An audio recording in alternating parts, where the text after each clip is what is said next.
अस्सलाम वालेकुम। आज का जो हमारा सेकंड लेक्चर है वो है की points of kingdom prokaryotes and eukaryotes. ये भी बेसिक टॉपिक है लेकिन कुछ कुछ स्टूडेंट्स को ये समझ में नहीं आता कि what is the major difference between prokaryotes and eukaryotes. तो आज मैं आपको क्लियर कर दूंगा इंशाल्लाह। पहले हम देखेंगे यूकैरियोटिक सेल को। सबसे पहले आप इस डायग्राम पे फोकस करें। इस डायग्राम में और इस डायग्राम में आपको सर्टेन चेंजेस नज़र आएंगी और ये चेंजेस ही इन दोनों को एक दूसरे से अलग रखती हैं। वो कैसे, वो हम यहाँ पे पढ़ेंगे। यूकैरियोटिक जो सेल होते हैं, उनके जो ऑर्गेनिज्म होते हैं जो यूकैरियोटिक सेल के बने हुए होते हैं वो एडवांस होते हैं, जिनके पास ट्रू न्यूक्लियस मौजूद होता है। अब ये ट्रू न्यूक्लियस और फॉल्स न्यूक्लियस का क्या कॉन्सेप्ट है, यहाँ पे आप देख रहे हैं कि जो भी न्यूक्लियस है इसके अंदर, उसके बाहर एक न्यूक्लियर मेम्ब्रेन है। अब ये आप याद रखिएगा, उन सेल्स के अंदर जिनमें एक पर्टिकुलर मेम्ब्रेन होगी न्यूक्लियर के बाहर, उनको हम बोलेंगे यूकैरियोटिक सेल्स। ठीक है। जिन भी सेल्स के अंदर न्यूक्लियस के बाहर मेम्ब्रेन नज़र आएगी, जिसको हम न्यूक्लियर मेम्ब्रेन कहते हैं, उन सेल्स को हम यूकैरियोटिक सेल कहेंगे। इतनी बात क्लियर है। ठीक है।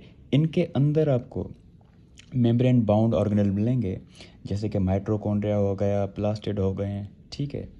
और eukaryotic cells contain histone protein with DNA.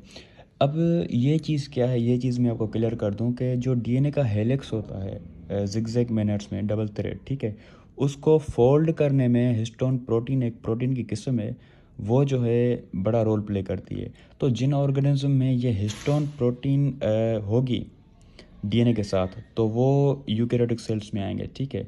और उनके पास डेफिनेटली 2 क्रोमोसोम्स मौजूद होंगे। यूकैरियोटिक सेल्स के कुछ एग्जांपल हैं, प्लांट, एनिमल, हम हो गए, और फंजाई। ठीक है।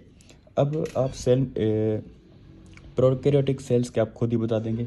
अब यहाँ पर हमें न्यूक्लियर मेम्ब्रेन नज़र आ रही थी, लेकिन यहाँ पे कोई भी मेम्ब्रेन नहीं कर रही सराउंडिंग इसको, न्यूक्लियस की।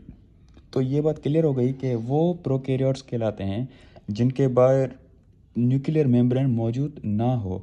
तो जिस न्यूक्लियस के बाद न्यूक्लियर मेम्ब्रेन मौजूद ना हो, उसको हम बोलते हैं न्यूक्लियाइड, और इसको बोलते हैं हम न्यूक्लियस। ठीक है, ये भी क्लियर हो गया आपको। ये सिंपल होते हैं, इनके पास ट्रू न्यूक्लियस मौजूद नहीं होता। क्यों मौजूद नहीं होता? क्योंकि इनके बाहर न्यूक्लियर मेम्ब्रेन एब्सेंट होती है, नहीं होती है। ठीक है। There nucleus is not covered with nuclear membrane. ये भी बात क्लियर हो गई कि इनका न्यूक्लियस जो है वो कवर्ड नहीं होता न्यूक्लियर मेम्ब्रेन के बाहर। ठीक है। दे लेक डबल मेम्ब्रेन ऑर्गेनल, इनके पास माइटोकॉन्ड्रिया, प्लास्टिड, ये चीज़ें नहीं होती। ठीक है, ये बात आपको लाजमी याद करनी होगी। और इनके पास जो है फॉल्स न्यूक्लियस होती है, फॉल्स क्रोमोसोम्स होते हैं। वो क्यों? क्योंकि उनके जो डीएनए है, डीएनए के साथ हिस्टोन प्रोटीन अटैच नहीं होता।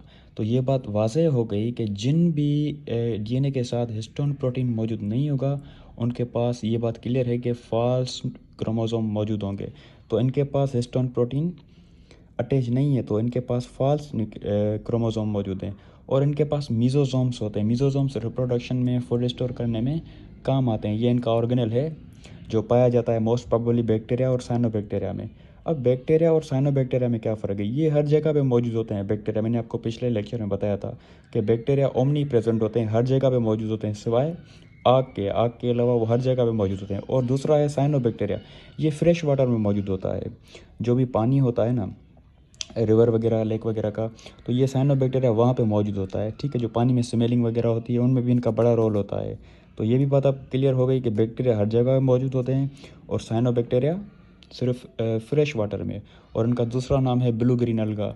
ब्लू ग्रीन अलगा इनको इसलिए कहा जाता है क्योंकि इनमें 2 पिगमेंट्स मौजूद होते हैं, एक ब्लू दूसरा ग्रीन, फाइकोसाइनिन और chloroplast chlorophyll, sorry. Thank you so much. उम्मीद है आपको ये समझ में आ गया होगा।